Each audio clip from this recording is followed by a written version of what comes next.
கேட்போமே. 1713 அருணகிரி உனை போல ஓர் சொல் விளம்பினர் யார்? தாய்மான சுவாமிகள் விளக்குகிறார்.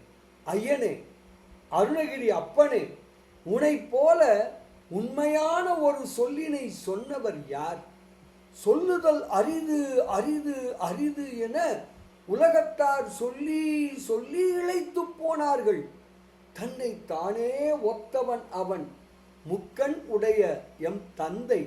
அவன் எத்திசையினருக்கும் ஒரு முத்திரை கைகாட்டினான். இப்படியாக சும்மா இரு சொல் அற என்பது உபதேசம் என்று விளக்குகிறார் தாய்மான சுவாமிகள். பாடலை காணலாமே.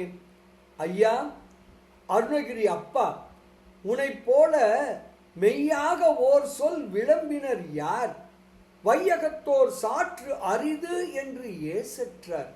தன்னணையாய் முக்கன் எந்தை நால் திசைக்கும் கை காட்டினான் என்று தாய்மான சுவாமிகள் தனது உடல் பொய்யுறவு எனும் பாடல் பகுதியில 26வது திருப்பாடலில மிக அழகாக விளக்குகிறார். சும்மா இருப்போம், சொல் அருவோம், பேரானந்தத்தில் திளைப்போம் திளைப்போம் திளைப்போம். இனிய வணக்கம். சிவாய நம.